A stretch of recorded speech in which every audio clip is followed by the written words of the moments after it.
Am I live now?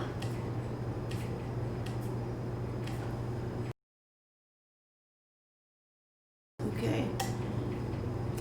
Good evening, friends. Welcome to another episode of Travels with Faye. We have to do it by remote, so I think that's a larger audience. I hope you enjoy this trip, which I took last month with my daughter. So I hope the technical problems are not too bad, and I can do this without too much repetition. Let's see, I have to find play. I'm sorry. Oh gosh. What happened to play?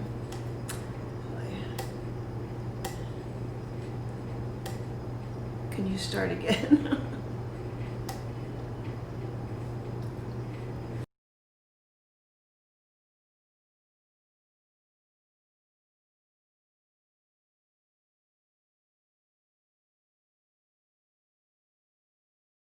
Oh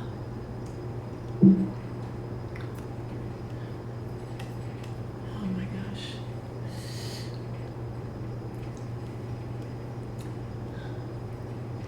I'm going to start again if I can. No.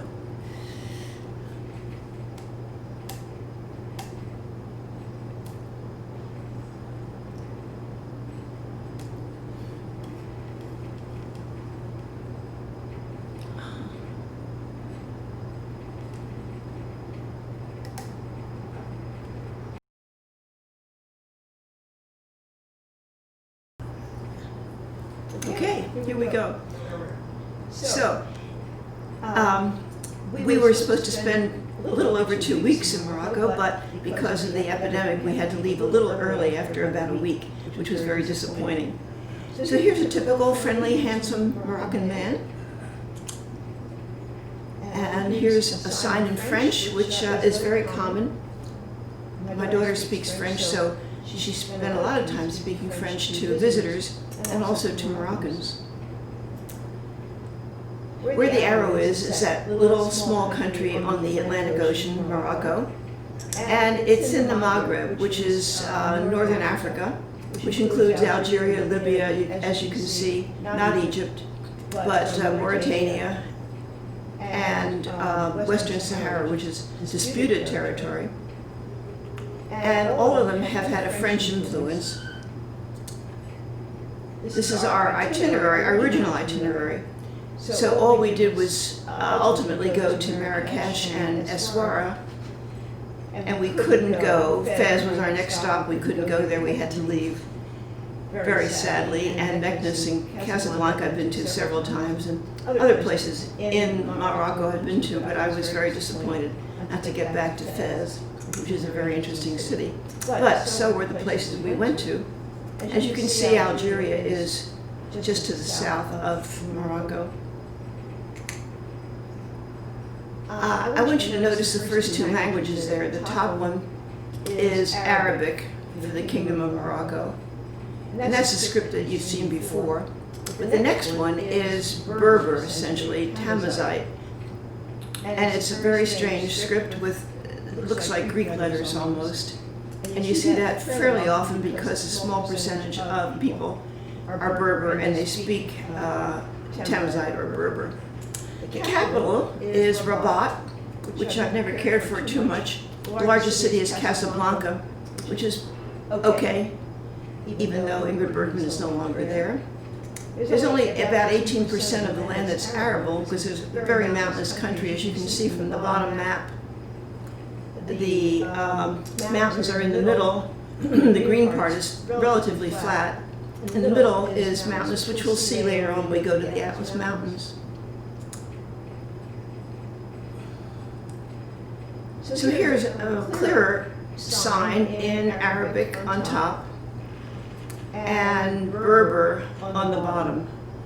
It's very unusual to see scripts like that, and you only see it in some of these Maghreb countries.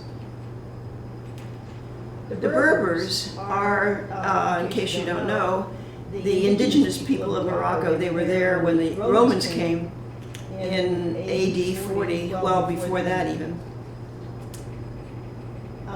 And Caligula declared the end of the Berber autonomy because they were sort of difficult people, but he did not squelch them.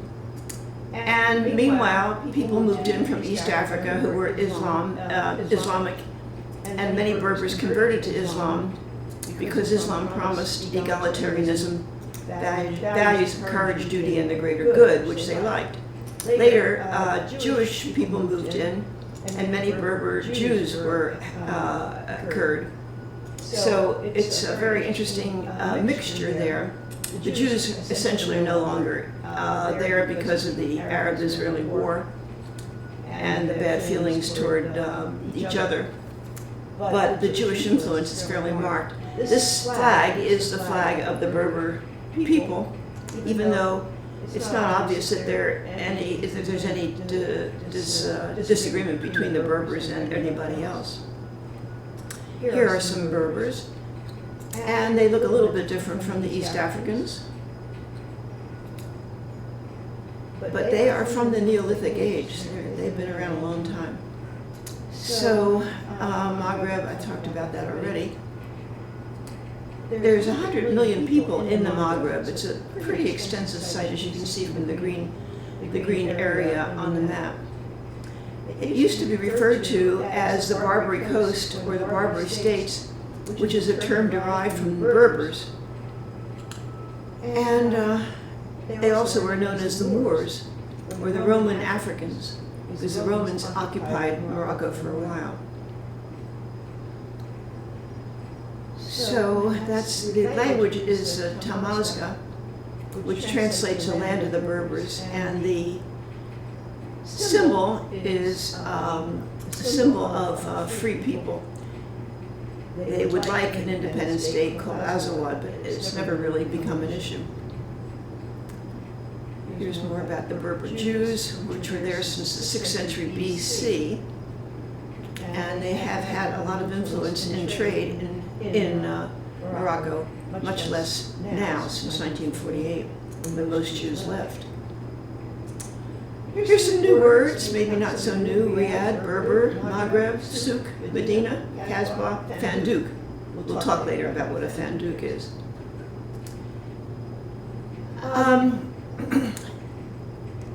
Morocco was under the French protectorate for, I think, 20-something years, and also a small part of it under a Spanish protectorate. And in 1955, because of pressure from the people, King Mohammed V negotiated the restoration of Moroccan independence, and he stayed as king for 5 years until he declared a constitutional monarchy. So that's what it is now. He died in 1961. And in 1973, the present king's father, King Hassan, announced a policy of Moroccanization, in which state-held assets were to be turned over to Moroccans rather than foreign people.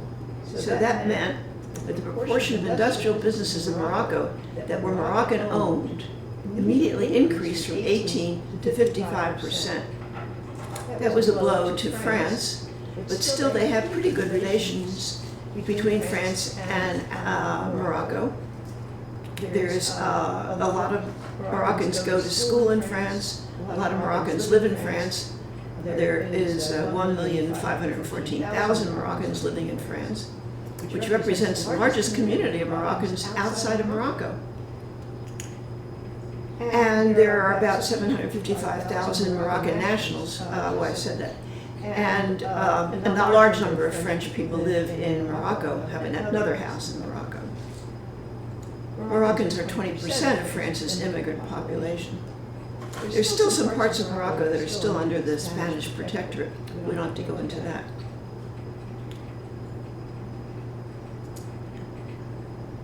So the question of whether the Jews are Berbers or Berbers were Jews got settled by genetic testing, which showed essentially that the Berbers who were Jewish became converted to Judaism, and they were descendants of Jews. So what's known around the world is Berber jewelry and carpets. They're well known, they're highly valued, and it's difficult to know whether they're antiques or not. first time I was there were always kids jumping out from the bushes saying, "Antique Berber jewelry." And you never knew whether mother just made it or it is 200 years old. But they do have beautiful jewelry and beautiful necklaces, bangles, bracelets, rings, which you'll see in a little bit. So Marrakesh is a famous city because of its beauty and its interesting features. It's a former imperial city. There are several imperial cities. A major economic center, and has many mosques, palaces, and gardens, and you'll see them. The Medina, where we stayed, is a densely packed, walled medieval city dating to the Berber Empire. So we're talking hundreds of years, with maze-like alleys with thriving souks, which you'll see, selling traditional textiles, pottery, and jewelry. You'll see all of that. The 12th century Qutb Mosque is sticking out there in the sort of middle, which you'll see a little bit closer. But it's amazing that it dates from the 12th century.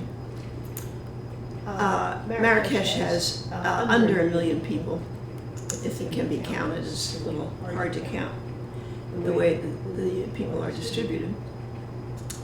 This is an internet picture of the faces of modern North Africa. So that includes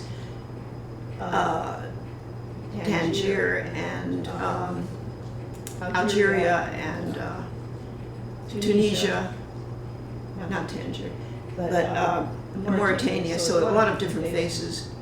And I think as an American I'm very attuned to skin color, which doesn't seem to be of much consequence there. As you can see, all of these people have different colored skin, and they're all Moroccans. These are faces from our own trip. I could explain who each one is, but and I had to put the cat in because there are a lot of cats around Marrakesh, and Essaouira was the other place we went to. I like this guy in the right-hand corner who has a very modern hat and a very traditional kaftan.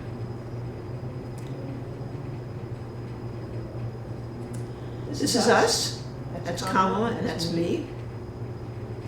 This is our riad, the front door of our riad, called Dar Assam. And a riad is like a bed and breakfast, not like a hotel, really. It's much smaller and much more informal.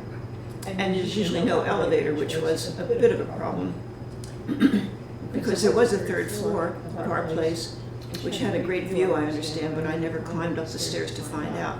So this is our living room, and in the back, behind the curtains, is our bedroom, so that was very convenient. It was very nice. Riyads usually have a center garden, so it got a booking of 9.4 on booking.com. And there are, I think, 1,500 riyads in Marrakesh, so there's quite a choice. This one was set up by our travel agency. The bathroom on the left is this most beautiful red. It is such a traditional Marrakesh color.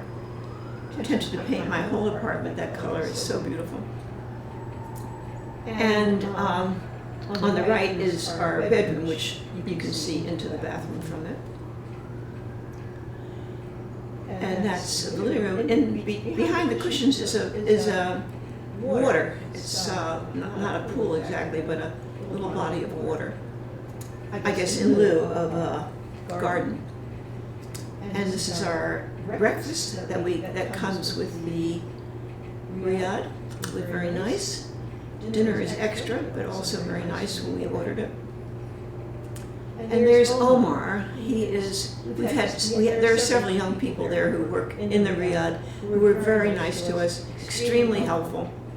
And we have Omar singing shortly. He's a very sweet guy, and at night, towards the end, we were the only people there, and so he sang for us and told us his life story.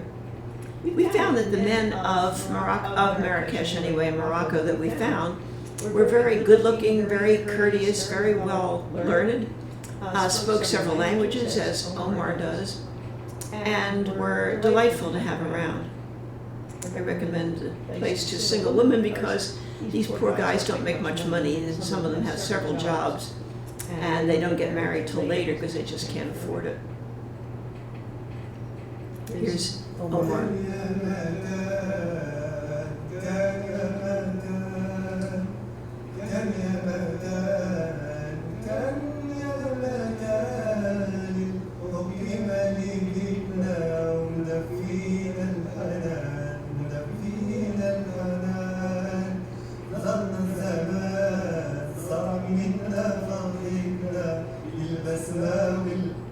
He said that's a folk song from his part of Morocco where he is from, which I can't remember where that is. And I suggested eventually that they advertise this special riad with singing at night. And he's got a very nice voice, and he's a very nice person. So there's ourselves having our last dinner, which also comes at the end. Very nicely served. And this is Adnan, our driver, so he was with us almost all the time. No, some of the time, maybe half the time. Because a lot of the time we were by ourselves and we showed ourselves around. But he was a very nice guy with very interesting history, which I won't go into. And I didn't totally always understand his accent, so he was telling me in the beginning that he was in what I thought he said Tacoma when he was in the army. It turns out he was in a long-term coma, which left him very changed person and very anti-war. Very interesting. Here's a picture of the souk with donkeys in it, and the souk is the marketplace in the Medina, and so is the Casbah, which I always had the impression was the residential part of the Medina, where the Medina is the commercial part. We'll talk about the Vilno Nouvelle districts at the end. And essentially the Medina is car-free, except now there's a lot of motorcycles, which is disappointing. The riads mostly were houses, or very wealthy houses, or palaces, and they have mostly all become a guest house. The Fandouk was another. This is the American Fandouk. Interesting, there's a non-profit organization offering free veterinary care for the hard-working donkeys, mules, and horses in Morocco. And you'll see quite a few of them. And you'll see one of them talking to us later on. Here's the king. From all I've read, he's a pretty good king. And he has been king since 1999, when he was only 36 years old. I think the picture on the right is him much younger. He is a descendant of the Alawite family that has ruled Morocco since the 17th century, and he's the 23rd king. He is the son of King Hassan, not King Muhammad V. And he is now 57, according to my calculations. Interesting, two things interesting about him. Well, let me show you his wife. That's his wife, and she is now 41. This was an earlier picture, of course. She hasn't been seen in public since 2017. She's called the Ghost Princess. Nobody knows where she is. They have yachts, and they have 14 palaces in France, and they have several palaces in Morocco, but still, nobody knows what happened to her. She was a computer science, computer engineering major, and she's been very active, seriously active in cancer and HIV research. They have a son who's the crown prince and a daughter. They live a luxurious lifestyle with a couple of yachts. But where is she? And he has missed a couple of important events in France because of a viral lung disease. So we're not too sure about him, and it's hard to get current information about what's going on with him. Here's his palace. As I said, he has one in every major city. He has been very aggressive about COVID-19.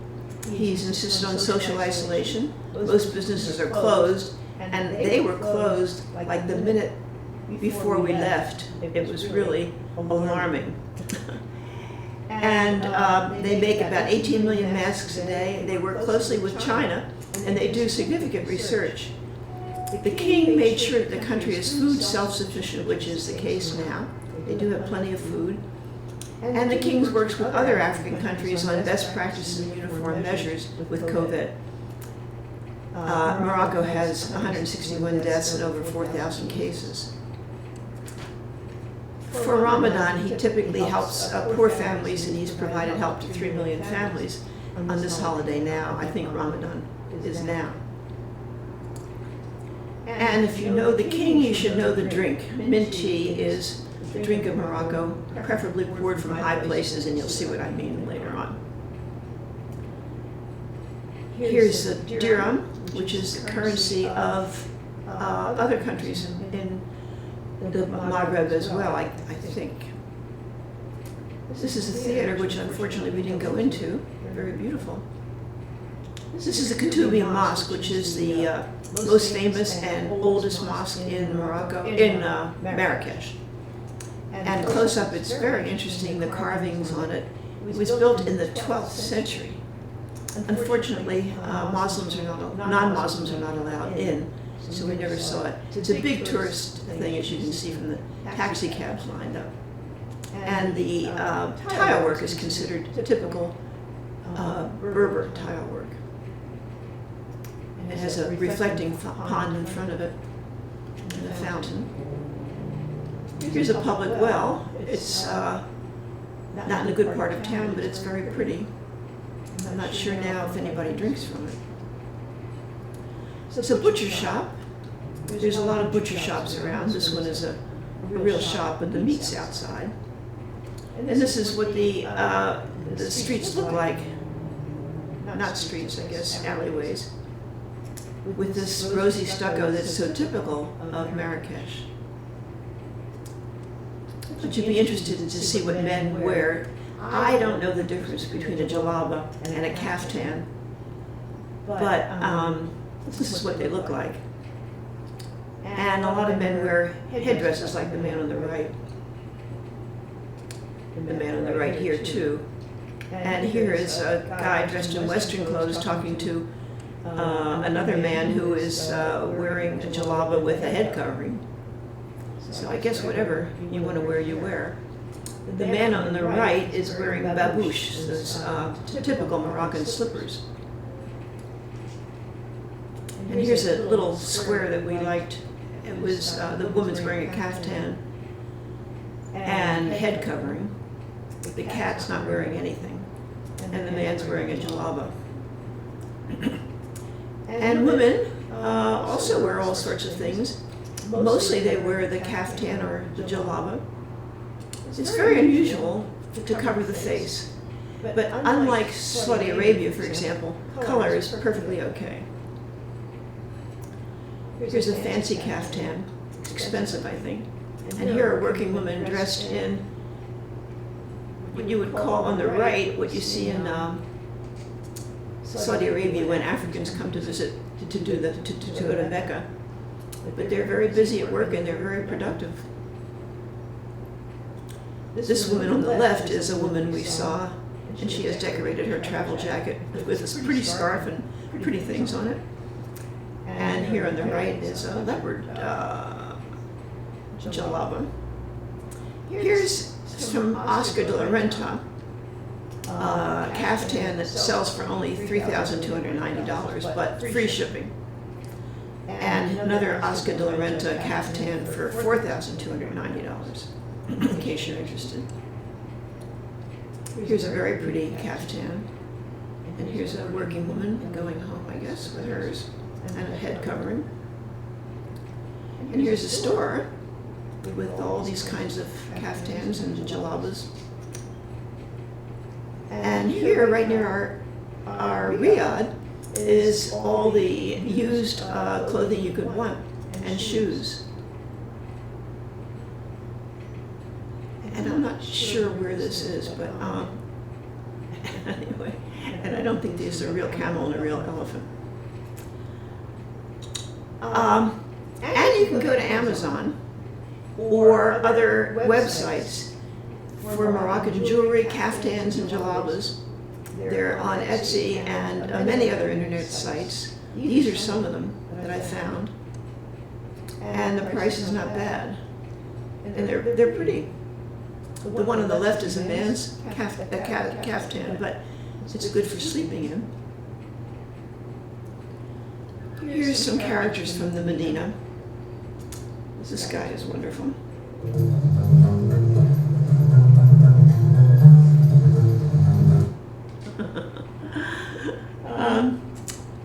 It's a tradition of musicians to dress sort of like that and to do that kind of hat and play that kind of instrument. So here's some more. They seem very happy.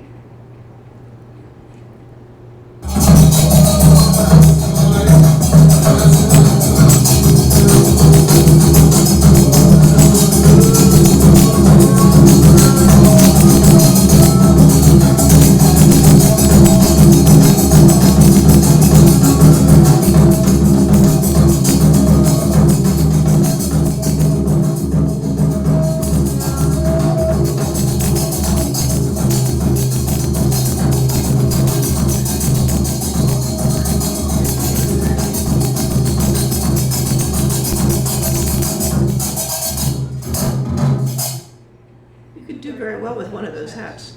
I haven't tried it myself.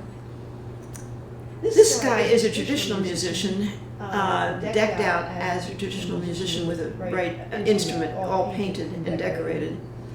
We didn't see him, I stole him from the internet, but he has the same hat. And I think what we just saw are descendants of the traditional music. Here's a character you see around. I saw him 20 years ago when I was in Marrakesh, and he is the waterman. His little tin cups provide water. He's carrying some kind of vessel with water in it, and people buy water from him. Or he's just for decoration, I'm not sure which. And also, of course, you take a picture of him and he wants some money. But he is unusual. This guy is a weaver, very friendly, waves to everybody. Very complicated contraption he has there. Oops, I left out a few. So these are some of the things you can buy, and many of these things are from old mansions, as you can see by the size of them and how elaborate they are. On the right, this vase has Hebrew letters on it. And as I said, there's Jewish neighborhoods which no Jews live in anymore called mellas, and many of these old mansions were in mellas. And you can get stuff and put them in your apartment or your mansion or whatever. Big pieces, very elaborately decorated. Here's teapots. When I was there 20 years ago, I bought one of these silver teapots, which has disappeared. Lots of silver, big trays that you've seen. And you can take classes. So here's a cooking class, an Arabic class, internship in Marrakesh, stage conventions. I think that would be a lot of fun.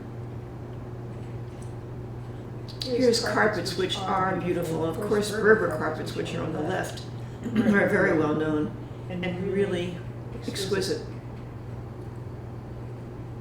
Here's musical instruments on the bottom and eggs on the top right. We're always carrying around eggs. I think people eat a lot of eggs. This is a beautiful tagine pot. Tagine is like a stew, and it's cooked in the bottom part of this. And then the top is an elegant way to present it. This one is beautiful. Of course, jewelry they're noted for. I'm wearing what they call amber. Some people doubt that it's amber. I think it's amber, but that's sort of typical. Some of this is Berber jewelry and some of it isn't. There's another menorah, a menorah in the background, and beautiful vases and a piece of Moroccan jewelry on top, and also necklaces. I have a Moroccan bracelet that somebody gave me, and also another one that I bought a long time ago, and my Moroccan amber that I bought in Agadir a few years ago. And of course there's all kinds of other junk jewelry that I'm sure that comes from China. But this is the beads. And Moroccan leather is a big thing.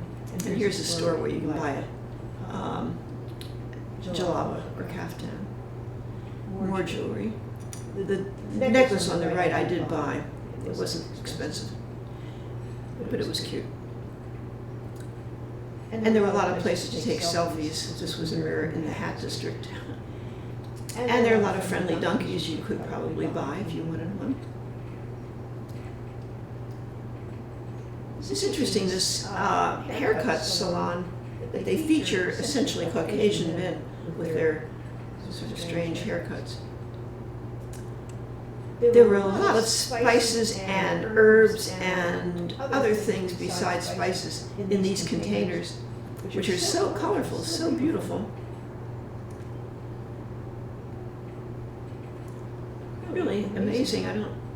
We don't have anything like that at all. But so beans are in there and grains and other things besides spices, but the top 4 cones are, I think, spices. Here they are. So this is an herboristerie in which you can be an herbalist and go in there and buy herbs. And this guy is really an herbalist. He spent about an hour with us talking about all these things he has on the shelves and what they will do for you and your health. And this is his pharmacy in the other room. It's very colorful. I don't know what it all is. We did buy some of it. And this is an advertisement for cactus oil, huile de figue. It's not figs, it's these cactus plants from Barbary. And it used to be that the Barbary coast is where the Berbers lived. And the French called it the barbarians, or the Romans called them barbarians. And that's where the Barbary coast came from. It was a big center of slave trade. This is a huge shop that makes wooden things, and beautiful wooden things, inlaid things. This is one of the workers there. He's making a very complicated inlaid pattern of wood. A hat store. It does get cold, and a couple of mornings we were cold, and we were there in November, so it gets much colder. These hats are very helpful. These hats are more religious hats. I think that Islamic men wear. I don't know. This is a combination of straw hats, all sorts of hats. And baskets, beautiful baskets. And here's 2 women making hats, and they probably make the baskets too. As you can see on the bottom, La Vieille Belle, so much French around. These are called babouches, or slippers, pointed toes, not very comfortable, but cute. And on the left are a lot of souvenirs, probably all from China, I don't know, and some food. And on the right is a little stand with food. I'm not sure on the left are dyes or food. I'm not sure what they are. Obviously, I didn't taste one. On the right is these signs that are hand-painted that advertise different things. And here's one I got for our beauty shop. They're very cute.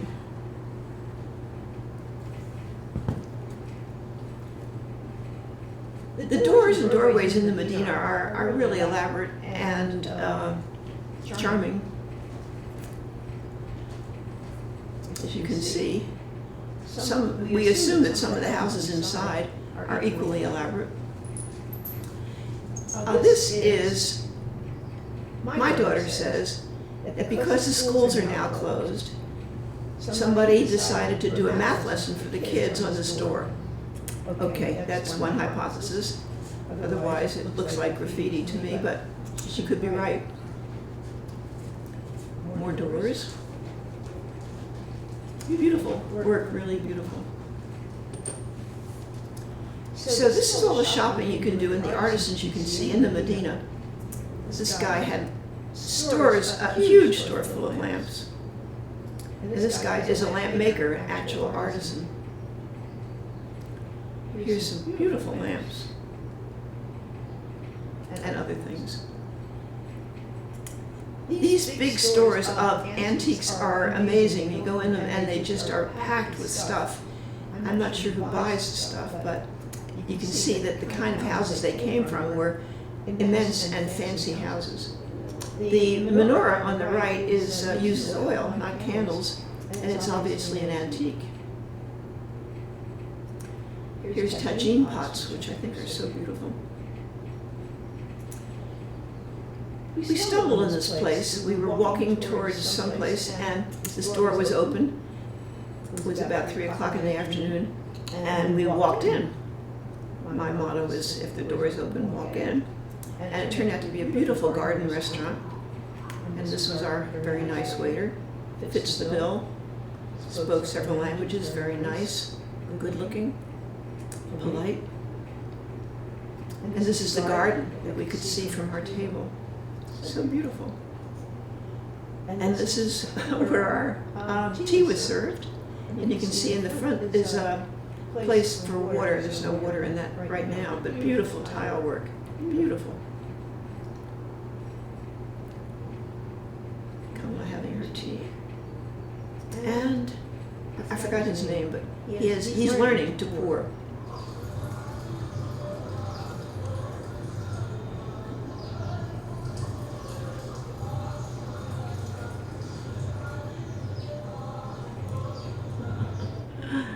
Have some tea. He apologized because he's just learning. And you could hear some music outside. I think there was a little parade going on or something. So right next door, in this little community of interesting things, was not a tattoo parlor, but a place that does henna art. And my daughter and I have been hennaed before, I think in India, and also other places. And we were very tempted to get a little henna design like these, but we didn't, because we were headed toward the main square of Morocco. Oh, but on the way, no, this is not on the way, this was the night before, we had a roommate at the Riad, and she told me, she was with 13 people from Denmark, and she said they ate at the Nomad. So when we passed the Nomad, I said, let's eat here. And it's a 4-story building. We climbed up to the 3rd story, you could see the view we had. And my daughter's a vegetarian, and so she had this sort of boring vegetarian food, but it was good. I had it too. There's a hat from the Nomad. There's what I had, and the bottom is what she had. All vegetables, very nicely served, nicely presented, and tasty. And this is where we ate. And these are our waiters. They were very nice, spoke very good English, were courteous and lovely. This is my daughter was looking for this Earth Cafe, which she had heard about, which is vegan and vegetarian. And we had a very nice veggie lunch there. It looked like a sandwich. It wasn't quite, but it was delicious. And then we saw these tangias, which are teapots sealed with paper. And here's green tea prepared with fresh mint and sugar. We'll go into some of the Moroccan foods later, but I had remembered pastilla, which was so delicious, which is like a pie. Actually, when I remembered it, it was made of pigeons. People raise pigeons in their apartments or their houses, and they make this pastilla from pigeons, or chicken can be done. And they usually put a powdered sugar top on it. This wasn't as good as I remember. So these are sort of peasant pancakes that people eat on the street and cook on the street, as you can see in the background. And look at all those delicious looking olives, yum. And I'm not sure what's in here, candy or I'm not sure, but it's so pretty. The containers are lovely. So here's some pictures of Moroccan food, which I got from the internet. So couscous, I think you know, is like almost like a rice. And we've had it with dry fruit, and then we've had it with vegetables. So with dried fruit, it's usually served as a dessert. The pastilla on the right is much more like I remembered. This crust has powdered sugar on top, and like a mincemeat sort of insides. Delicious. And there's a tagine, which is essentially a stew. I'm not sure what's in that one. And harira is a delicious soup. Fortunately, we were able to taste everything. But there are other Moroccan foods. There's one Moroccan restaurant, the Couscous in Hillcrest, not so great, but it is there.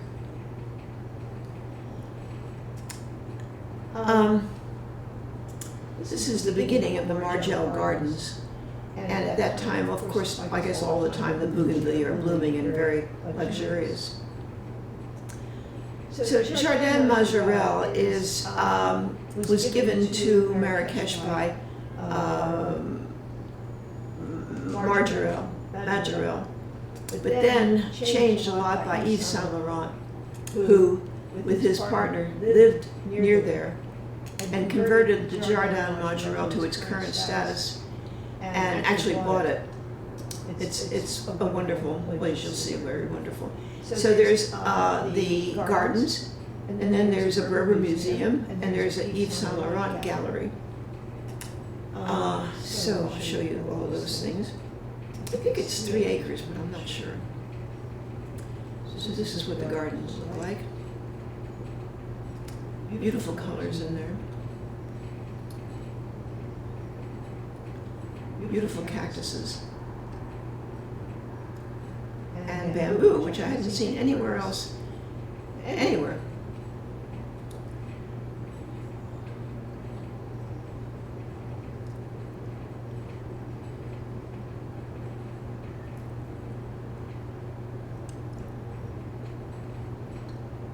So you'll notice this sign is in Berber on top, French in the middle, and Arabic on the bottom. Of course, it is the Berber Museum, so it would have Berber on top, although it's spoken only by a minority of people. Like I think 28% of Moroccans are Berber speaking. So these on the right are some jewelry from the Berber Museum, and here's some knitted things with jewelry. You can see how beautiful that is and rich looking. And here's some Berber instruments. Again, the knitted things that they wear are just beautiful. And here's some Berber outfits on the right. So Yves Saint Laurent and his partner first came in, now I can't remember, 1966, I think. And they stayed at the La Mumia Hotel, which is, I'll show you later, the most beautiful hotel in Marrakesh. And it rained the first week they were there, but then when the rain stopped, they loved Marrakesh and they bought a house there where they lived until, well, I think even after Yves Saint Laurent died, his partner lived there. And this is one of the kind of pictures you see there, and I just love these pictures. So these are some of his drawings that were inspired by being in Marrakesh. Some models wearing them. There was an auditorium with a slideshow, which is where I saw all this. Why those women are, I guess they're French, the models. But these are Moroccan-inspired designs, as this is inspired. And these are Moroccan models wearing Moroccan something or others. Okay, so this is Pierre Berge on the left, and there's Yves Saint Laurent in Marrakesh in 1977. So they did buy Majorelle Gardens, and they added the Berber Museum, which used to be an Islamic museum. He died in 2008. And then the Yves Saint Laurent. Interesting that Yves Saint Laurent was born in Oran, Algeria, which was made famous by Camus' story, The Plague, which of course is now very important. There's a movie about Yves Saint Laurent that you can see there.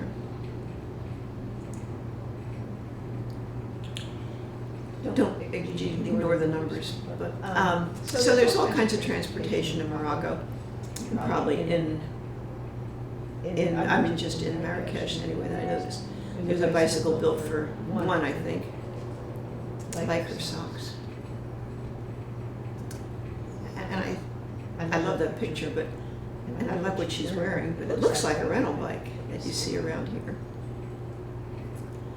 Here's a motorcycle built for 3, or probably for 1, but the family's there.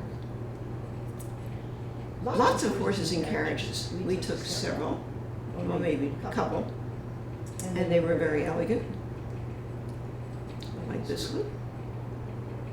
This is going through a very well-known arch. There are too many motorcycles, but you can understand why, because they are inexpensive, less than cars. They're very noisy and annoying. The lower picture on the right-hand side is a woman with a very fancy jalaba, I guess, on a motorcycle with a guy. You see that a lot in other countries, but that was unusual to see in Morocco. The trusty donkey is definitely a form of transportation, certainly commerce. And this is a very interesting three-wheel truck. I never saw anything like this one before. And there are taxis, as you can see, and as she might be calling Uber, I'm not sure. I don't think we saw an Uber there. And plenty of cars, plenty of cars. This one's in front of the palace. It might belong to the king, if he's in town. So Friday afternoon in Islamic countries is the big afternoon for prayers, at noon, generally around noon. When I lived in Egypt, I was in Egypt. I was very impressed that the hotels would empty out, the shops would empty out, all the men would come to the local mosque to pray. And there are many mosques around, so you don't have to drive a lot of places to find them. This is the mosque near where we were having lunch. It's quite beautiful. We saw men go in. Non-Muslims are not allowed in mosques, so we didn't go in. Here's the men gathering to pray. They're putting their shoes in those bags.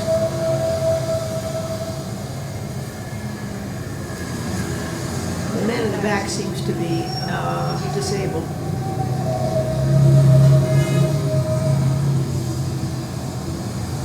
All shapes, sizes, and ages come to pray. But not everybody. That's not a typical call to prayer in the background, but I think that's what you're hearing. No special outfits are required.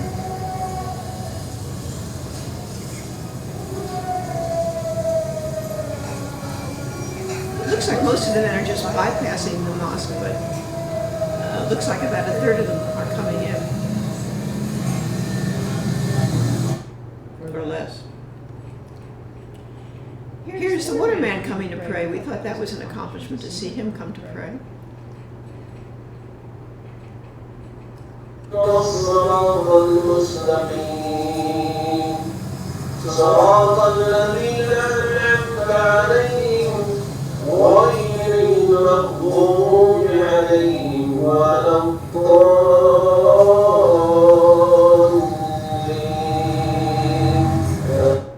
That's the muezzin who does the call to prayer, who is doing that chanting. Of course, these men go on their knees and get up and down, but that's sort of typical of what happens. It's just a local neighborhood mosque. There's the main square at night. I love how these fruits are arranged, and you get wonderful fresh juice here. And the most huge, biggest strawberries I've ever seen. I have to tell you that they don't taste good, but here's sort of late afternoon, people coming. We took a ride in a carriage, horse and carriage around, and we saw a lot of this. It's huge. I'm not sure how many acres there are, but this is a very famous spot in Marrakesh. And this is a good spot. We could tell at the show the African dancers and musicians were coming soon, so we wanted to find a place to eat. And as you can see, the title of that place is Grand Balcony of the Café Glacier. Glacier is, of course, ice cream place, but I think we had a pizza or something. And sure enough, it was a good place to watch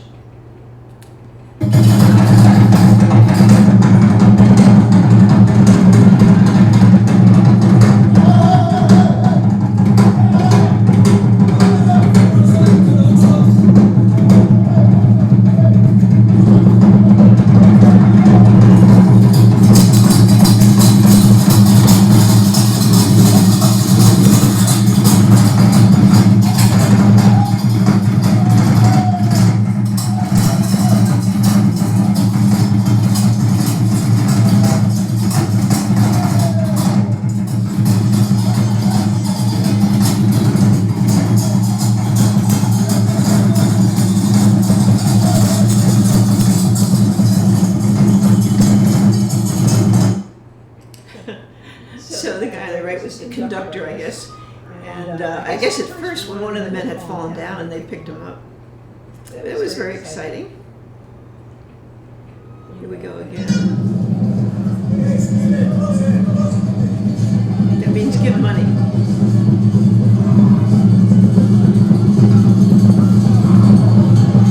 Real cobra.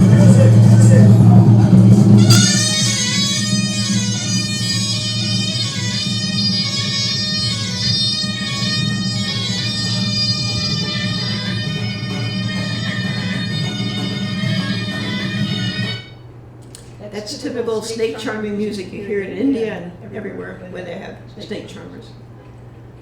So there's a lot going on there. Very crowded. Of course, it's all closed down now. And there's a Kutubia Mosque in the background on the left. Here's a picture of it. Not my picture, but that's what it looks like typically at twilight. And that's what it looks like at night. It all closes down about 11 o'clock. And you can get, we took a little, not a taxi, but a horse, motorized little something or other home with a very nice driver. So then our guide took us to the Atlas Mountains, which are in the middle of the country, as you saw. And there's two major industries right here. I think it's called Nimlo. Argan oil and trekking. And argan oil is a big industry. Maybe you've encountered it at the pharmacy. I have some for my hair I forgot to bring. You can eat it or use it as cosmetics. As you can see there, some of these mountains are snow covered and they're pretty high. And the trekkers take donkeys, as you see, for mountain climbing.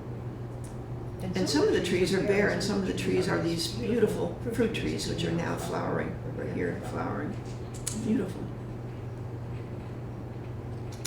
So this is the magic argan oil, which allegedly comes from these goats that climb the argan tree and eat the nuts.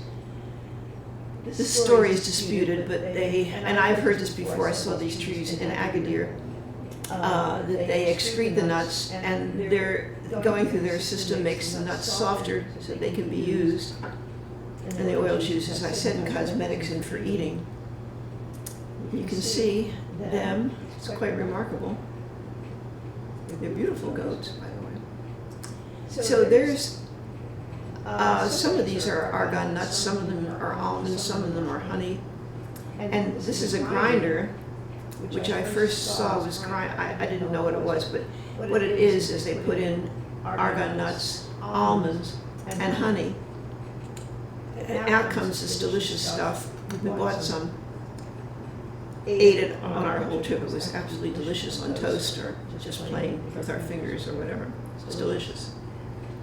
So she is grinding the argan nuts and probably the almonds too, I'm not sure. This girl is selling all these different products. It's quite an industry. I have a videotape of her, but anyway, she's selling stuff. And here it is. Almonds, argan nuts, and honey. A little store, a cooperative. There are a lot of cooperatives there that sell this stuff. And people selling necklaces and different oils, olive oil and cactus oil, as you'll see later. Saffron they sell. Nice little store. So he's busy getting the donkeys ready. They're very ornately covered. And they rent these climbing shoes with as you can see on the bottom, spikes or whatever they are. There's a name for all this. But in the meantime, they were selling this Berber jewelry, which was very tempting, but I resisted. But some of it is made by Berbers, some of it isn't. As you can see, the African trading beads are really beautiful. And he's also selling climbing gear. And there's a trekking lodge. People come and stay for a while. There's a decorated donkey, loaded and ready to go. Here's some trekkers. I think the woman on the right is a Westerner, but dressed for a trekking expedition, I think. Here's the donkeys again. They work hard. There's a beautiful lake. So this is a place to have a cup of tea in Imlil, up here. I think Adman went up there, expected us to go there, but we got so involved in the argan oil and the honey and everything, we didn't go there. Here's a decorated wall. Okay, so that is the Atlas Mountain trip. And Shea Ali is a nightclub, sort of a night show that we heard about. And we debated whether to go or not. It was expensive and it was out of town and it sounded sort of commercial. We finally decided, okay, it's Saturday night or whatever it was, and we'll go because see what it is. So we got there, and it turned out about half the customers, which I think the place holds about 500 people, just canceled. And after this show, which it goes on every night, every night there's performances, and I don't know how many years it's been going on. But after this show, the whole place closed because of the virus. The lady on the right is a mannequin in a museum, a Berber museum, and you can see she's wearing the jewelry. And these women are not very talented dancers, but they are decked out. And these guys, I think main issue is to make a lot of noise, but I don't have a video of it. We had very beautiful china there. And the guy on the right is bringing a tagine pot with our food, which was a lot of food, typical Moroccan dishes, but not such good quality. It's a tagine pot, and we got meat and fish and pastillas and everything. Plenty of music. He's cutting one of the dishes. Actually, I have a lot of videotapes of these horse exhibitions, which I didn't put in here for some reason.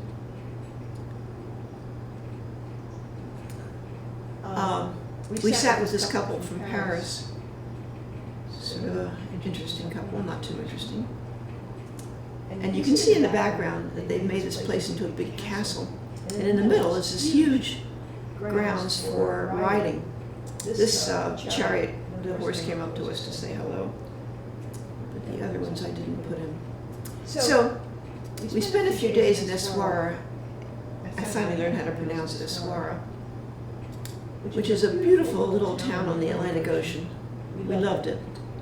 It says open every day, but it's not open anymore. The shops are closed, the restaurants are closed. I don't know about the hotels, but very sad, like it is everywhere. And it's a fishing village and also a beach village. And it has art and handmade crafts, which you'll see. A lot of fresh fish, which means there's a lot of gulls and a lot of cats. And also it's noted for its cold winds, which we experienced especially at night. You could hear the windows rattling in our hotel because the winds were so strong. Very good eats and lots of cats. So it has been called Mogador because it's close to the Mogador Island. And it was considered one of the best anchorages of the Moroccan coast. The color purple was discovered in Essaouira, and the king made a lot of money from selling this dye. In 1952, Orson Welles filmed Othello there, which would be fun to see. It was built during the mid-18th century by King Mohammed III, who was sort of in competition with Agadir, which is further south, and he wanted Mogador or Essaouira to be the main port. Moroccan Jews settled there at Mohammed III's encouragement to handle the trade with Europe. And at one time they comprised 40% of the population, and the Mellah has many synagogues. Now there are apparently only 3 Jews left. Sorry to say, but so that's because the changes in trade, the founding of Israel, the resulting wars with Arab states, and the independence of Morocco all resulted in Sephardic Jews, which was the majority, leaving the country. So there's fresh fish, and a lot of restaurants serve fresh fish. And there, of course, is a cat waiting for some of this goodies to be dispersed. Here's a fish market. Shellfish, too. Plenty of fish. So thus the gulls and thus the cats. Here was another great guide, a lovely young man. Well-educated, well-spoken, courteous, kind, lovely. Here's an old wall from old times, 12th century probably, and the gulls. This is men fishing, which we saw. This is a way to look at it. Fishing boats that go out in the morning, early in the morning, come back in the early afternoon. Fortifications for the entrance, which we didn't see any cannon shooting off. This is a view from the fifth floor of our hotel. It's just beautiful, I thought. And the ocean was very rough around this place. Fishing boats. This is the main drag. Very crowded. It became very empty. As you can see, there are restaurants there, which we ate at, and commerce, and why this guy's sitting in a wheelbarrow, I don't know, but bicycles. Lots of tourists. So we found the beach, and we went to get tea there. It was wonderful, beautiful. The weather was just great. It was beautiful. Here's people eating in the open air cafes, more spices. And there's a modern part of Aswara. We stayed in the Medina, but it's modern, like a lot of cities. And these are beautiful things. They have carpets and dresses and beautiful pocketbooks, houses, cute little shop. Anyway, there's our hotel. This was a hotel, not a riad, so it did have an elevator, probably for my benefit, and a shower, which the other place didn't have. And it was very nice, very comfortable. Two young women were at the desk, and they were just terrifically helpful. Here's it had an atrium in the middle, and also we found these. I'm not sure. I think it's salt, pepper, and something else. There's our atrium. And these rugs on the left are Berber rugs, and there's the old arch with more merchandise. I don't know what this is, but I was struck with it. Absolutely fascinating. Mask. I think a lot of merchandise comes from Africa. The carpets, beautiful carpets. The back of me is a piece that I got in Aswara. And outdoor eating was very popular, but not anymore. We went into this carpet store. A very nice man showed us all his carpets, probably 30 of them. And this is the piece that I bought. That's the only business he got all day because he had to close right after. These are some of his carpets. Again, the view from our 5th floor balcony at sunset.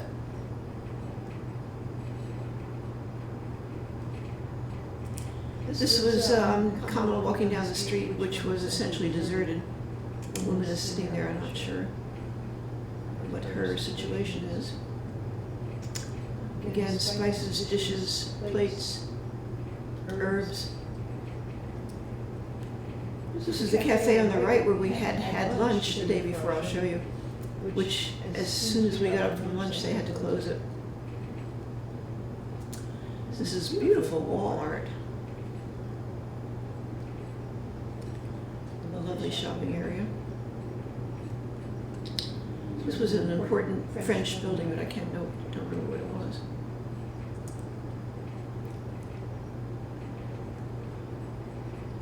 Mask, jewelry, everything. Oh, him again. So, no, I'm not going surfing. but there is a surf shop there, and apparently there is surfing. This is the square. Little noisemakers, I think. So we happened to stick our nose in this beautiful little 5-star riad, 5 stars on TripAdvisor. Really lovely. I wish the decorator would come and decorate my apartment like that. I love these fabrics. So here's a restaurant we found that night, one night, with one of these beautiful Moroccan lamps, and tables, and run by this woman who was very lively, with music, which I didn't put in. But that's when people could congregate and eat together. It was a lovely place, very colorful. All these carpets that make wonderful seating places.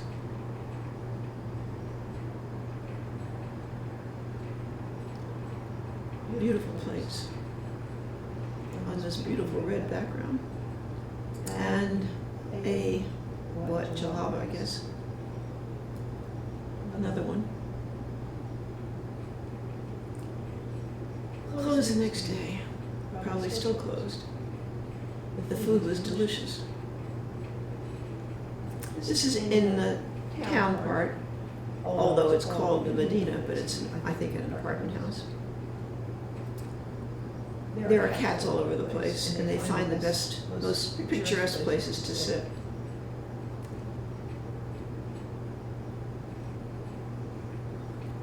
Beautiful pottery. These bowls are beautiful. Babouche. I don't know what we were doing. There's videos of this place, which I didn't include, I don't know why, of African musicians coming by to entertain us. I missed that, sorry. Beautiful caftan. So this is where we have breakfast up on the 5th floor balcony of our hotel. And this is the manager, I think. Now he is a man who knows how to pour tea from high places. I didn't take a video of it, but that's the highest tea. Maybe that's where the word high tea comes from. That's the highest we had. And that's our breakfast. There was a buffet. Not the second day, because they were closing the whole thing up. This is a very lovely silver street with, this is supposed to be Berber silver jewelry. This is a Berber bracelet. This is, when I was in Portugal, I had grilled sardines, which I remembered vividly. So I ordered them here. They weren't quite as good, but they were good. Nice fresh sardines. This is the menu, in French, of course. Paper mache bowl, tiles. This is the main square of Essaouira. Now there's hardly anybody in it, and all the cafes and restaurants are closed. Sad. So we went back to Marrakesh, and before we left, we spent a day wandering the streets, which we weren't supposed to. I guess we were supposed to stay somewhere else. But most of everything was closed. But the people were doing shopping, and everything was fresh and nice. And so we didn't see any tourists, we just saw natives. That's the necklace that I bought there, and this piece behind me. And these were sandal makers. There's a piece of leather on the left, and they were making sandals. Kamal went back and bought a pair. They were friendly folks. Nice tomatoes. So this is a very beautiful part of the Medina where there's lots of museums. And they were repairing, under this plastic was wood. I'm not sure why they were putting wood in, but they were doing a lot of repairs, as much needed repairs, as you'll see. This is beautiful golden doors. And this is a beautiful falafel restaurant that unfortunately was not open.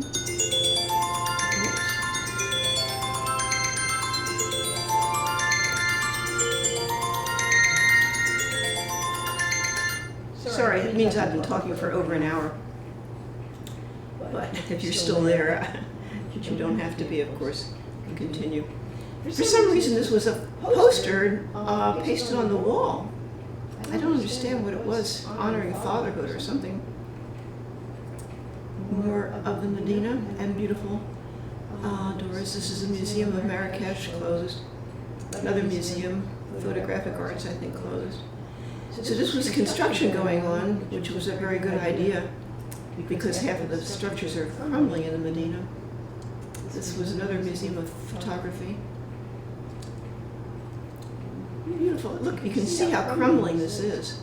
The bricks are exposed. They really need repairs, and there was a lot of repairs going on. This is a Fanduk, which is like a caravanserai, which I stayed at in Iran and in Azerbaijan. But it's where the merchants would come and they would stay on the second floor. Oh, and we stayed at one in Tunisia too. So the animals would stay on the first floor. Of course, now it's very nicely appointed, sort of a hotel. This is in a wood shop where these etchings happened. This is a way to prevent coronavirus. I didn't know what the answer was, but he knew. And we were lured into a carpet shop. And, oops, nice picture of a donkey. Oh no, let's see. That was a picture of, there might be some repeats here. A picture in our riad. This is our last supper at the riad. We had the best china, and those little 3 appetizers were absolutely delicious. And teapots and everything was beautifully served by Omar. These were delicious appetizers. Delicious. This is, Kama ordered a tagine with prunes and almonds and dates and other stuff because she kept getting the same veggie tagine. But this is because you can make them be very creative with them. Here's Omar again. I think you heard him before. So we'll just, oh, this is how you repair the Medina. Okay. Oh, sorry, these are out of order. This guy kept following us around the Medina when it was essentially closed, and he kept encouraging us to continue on. Very good-looking guy, very good French, but his English was less good. And we kept following him. He was very patient. He waited for us to look into all the stores. It turned out he was leading us to a carpet store, which happened to be open. And that picture, oh, there you go. So there's Kamala, and I found her there. They came and found me because I found a place to sit down. And there she was getting the high-pressure carpet treatment, the whole full thing, the minty and the bargaining and the insults. You're daring to offer me this 80 dirham, and I'm asking 600 dirham, and how insulting. And this was made by a cooperative of women and blah, blah, blah. It was the full treatment. I have had the full treatment. She hasn't had it before, but she withstood very well. She finally did buy one. She bought that purple one in the front for 80 dirham. He wanted something like 600 for it. And this woman was part of the cooperative there, and these guys were egging him on. It was really funny. So our local mosque was closed because of coronavirus. That was, all mosques were closed. That's our local one. Sad. COVID-19. So that was the end of our trips down to Medina. And now, every Moroccan city has a modern part of it. And we asked Omar to show us the modern part. So it says many cities in Morocco have ville nouvelle districts built during the French occupation. The new parts are often similar to older parts in size and population. But the new areas were built in the post-Haussmann area of French planning, which saw wide, straight boulevards and large blocks replace the tangled medieval practice of narrow, crooked streets. And there's a modern hotel, modern motorcycle. This is the fanciest hotel in Marrakesh, La Moumia. We couldn't go in, of course. So here we found these big boxes. Look at that one. So we went in, of course. And there's a McDonald's in there, but it was closed because of the virus. I didn't think we'd find a McDonald's, not that I looked for one, but I was surprised. Here's some traditional shoppers on the right. Here's rows and rows of hair color. And lots of food, frozen. Lots of sweets and goodies. And she's a very modern looking lady. Oops. And there's couscous. And this takeout restaurant looked fabulous. All other restaurants were closed, so they probably did a very good business here. Here's a jewelry saleswoman, a little booth she had. And there's Kamala. So it was a big thing, like a Kmart or whatever. And here we are. So Omar suggested we go to the airport 5 hours early, which probably was a good idea because he wasn't sure the roads would be open. This is the exterior of the very modern airport in Marrakesh. You can see some of the structure inside. And you can see the people beginning to accumulate there. But there they are. And if you want to pick up a virus, this would be the place. People were on top of each other. Look at this. A few masks, but it was a hotbed of viruses. But we all got sorted out. We both flew to London Airport, in which they had this delicious sandwich of 4 rashers of bacon on 2 slices of white bread. I don't know about that. And then I took Air New Zealand. We got through a website called, not crazy, I can't remember. Anyway, a website that could get you tickets on planes that you couldn't get yourself. We had to pay to get that, but I got Air New Zealand to Los Angeles, Kia ora, what to say in New Zealand, in their native tongue. Anyway, so I was waiting for my flight. Kamala had already gone off to Dubai to get to Australia. This is where she lives. So that was it, and the next morning, in my bed, out the window, in San Diego was this amazing sunrise, which I guess said it was good you got home in time because it was the beginning of the pandemic. So that's it, folks. Thank you very much for coming tonight. I hope this didn't go on too long. Bye.